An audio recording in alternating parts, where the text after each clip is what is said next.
Assalamualaikum. Welcome back to my YouTube channel, Hayaz Biology. In today's video, we will discuss about anatomy and physiology. Unit number 1. So let's get started. सबसे पहले word anatomy का मतलब क्या है, ठीक है. Anatomy किस चीज़ से निकला है? The word anatomy mean structure, ठीक है. एनाटॉमी में आपने क्या चीज़ स्टडी करनी होती है? आपने स्ट्रक्चर्स के बारे में स्टडी आउट करना होता है. एंड वर्ड फिजियोलॉजी फंक्शन से निकला है, तो इसमें आपने जो है बॉडी की डिफरेंट पार्ट्स के फंक्शन को स्टडी आउट करना होता है.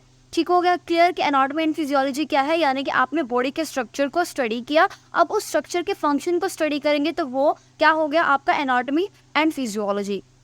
बेसिकली एनाटॉमी एंड फिजियोलॉजी क्या चीज़ है? ये दोनों it is a sub division of biology. ये दोनों हमारे पास बियोलॉजी की सब डिवीजन्स होती हैं.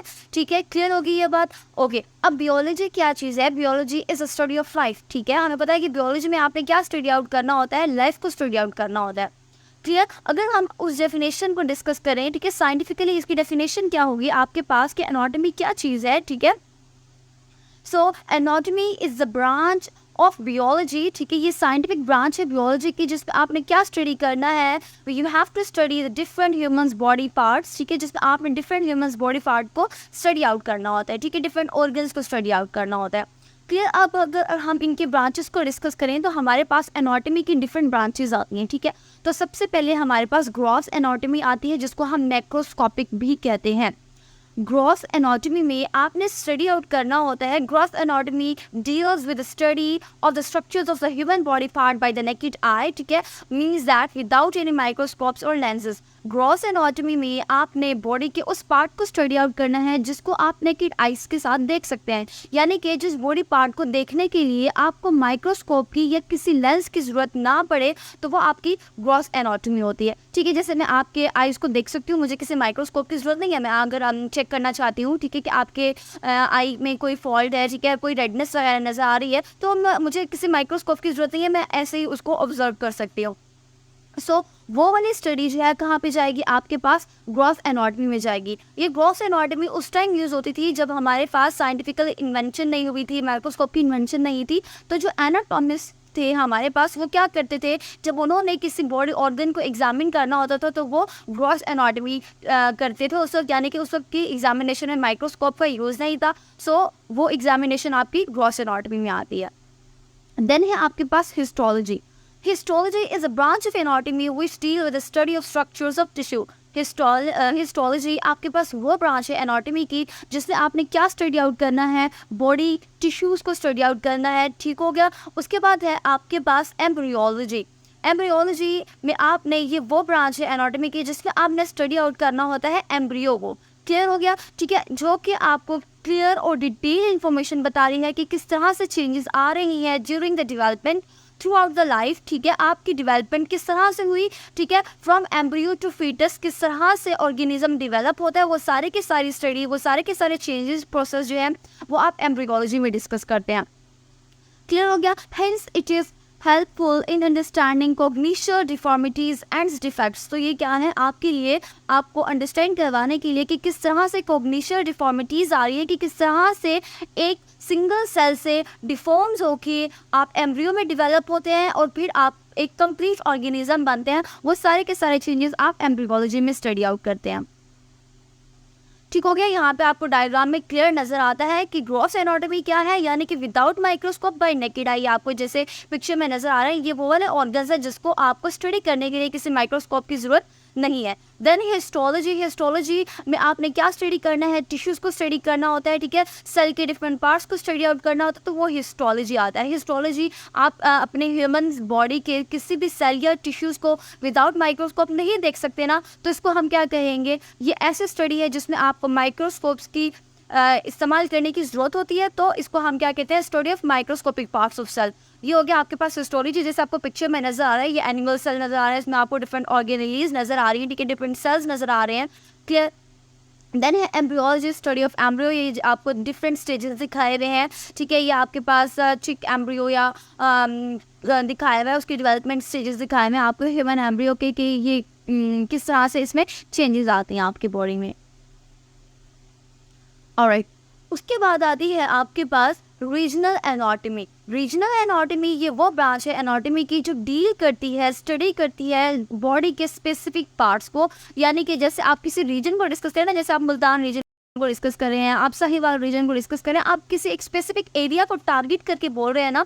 आपने ये नहीं कहा कि आप पाकिस्तान से बिलोंग करते हैं, आप ये कह रहे हैं आई बिलोंग टू मुल्तान, ठीक है, या आई बिलोंग टू रावलपिंडी। तो क्या है, आप उस स्पेसिफिक एरिया को क्या कर रहे हैं, टारगेट कर रहे हैं, स्पेसिफिक एरिया की बात कर रहे हैं। तो इसी तरह से एनाटॉमी में भी जब आप बॉडी की किसी स्पेसिफिक पार्ट को टारगेट करके उसकी स्टडी करेंगे, वो आपके पास क्या आ जाएगा, रीजनल एनाटॉमी। देन आता है आपके पास सिस्टमिक एनाटॉमी। ये वो ब्रांच है एनाटॉमी की जो कि डील करती है और स्टडी करती है किसी भी सिस्टम में आपकी बॉडी के अंदर, ठीक है, उनके जो पार्ट्स के अंदर सिस्टम चल रहा है उसको आप सिस्टमिक एनाटॉमी कहते हैं, ठीक है, सिस्टमिक एनाटॉमी। जैसे आप नर्वस सिस्टम को डिस्कस कर लें, आप रिस्पिरेटरी सिस्टम को डिस्कस कर लें, या आप GIT को डिस्कस कर लें। GIT क्या है, आपके पास गैस्ट्रो इंटेस्टाइनल ट्रैक्ट, क्लियर। उसके बाद है नर्वस सिस्टम, आपके सारे ब्रेन्स के न्यूरॉन्स की स्टडी जो आती है वो आपकी नर्वस सिस्टम कहलाती है। रिस्पिरेटरी सिस्टम में आपका इनहेलेशन, एक्सेलेशन, किस तरह से आपका जो है सांस लेने का मैकेनिज्म है, आप किस तरह से कार्बन डाइऑक्साइड इनहेल कर रहे हैं, एक्सहेल कर रहे हैं, ठीक है, वो सारा का सारा मैकेनिज्म जो है आपके पास रिस्पिरेशन सिस्टम कहलाता है। देन है साइटोलॉजी। वर्ड साइटोलॉजी सेल से निकला है, इसमें आपने क्या स्टडी आउट करना है, ये वो ब्रांच है एनाटॉमी की जिसमें आप स्टडी करते हैं स्ट्रक्चर्स ऑफ सेल्स को। आपने सेल की स्टडी करनी है तो वो ब्रांच ऑफ एनाटॉमी कौन सी आएगी, साइटोलॉजी आएगी आपके पास, जैसे आपको स्लाइड में नजर आ रहे हैं, ठीक है। ये सेल की स्टडी कर रही है, ठीक है। बेसिकली इसको हम माइक्रोस्कोपिक एग्जामिनेशन करते हैं तो वो आपको डिफरेंट ऑर्गेनेल्स नजर आते हैं, जैसे आपको राइबोसोम सेल के अंदर नजर आ रहे हैं, न्यूक्लियस नजर आ रहे होते हैं, ठीक है। तो वो कौन सी ब्रांच में आता है, आपके पास साइटोलॉजी में आता है, ठीक है। ये आपको पिक्चर दिखाया हुआ है, ठीक है, सेल्स की कि RBCs को आपको किस तरह से एग्जामिन करते हैं। उसके बाद ये आपको एक ह्यूमन स्केलेटन आपको दिखाया हुआ है कि सारे के सारे रिस्पिरेशन सिस्टम है या डिफरेंट सिस्टम किस तरह से वर्कआउट कर रहे हैं, ठीक है। सो आपको इस पिक्चर में नज़र आ रहा है ये नेजल कैविटी है, यहाँ से आप एयर को इनहेल कर रहे हैं, ठीक है। उसके बाद लैरिंग्स है, उसके बाद आपके पास राइट ब्रोंका दिखाया हुआ है, देन आपके पास राइट लंग्स दिखाया हुआ है कि कैसे एयर पैसेज हो रहा है, ठीक है। एयर पैसेज को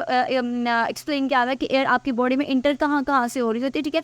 तो ये सारा आपका लेफ्ट पोर्शन है। अब आप राइट पोर्शन की तरफ मुड़ गए तो सबसे पहले आपको नेज़ोफेरिंक्स दिखाया हुआ है, ठीक है, जो कि आपकी नेजल कैविटी के साथ अटैच है।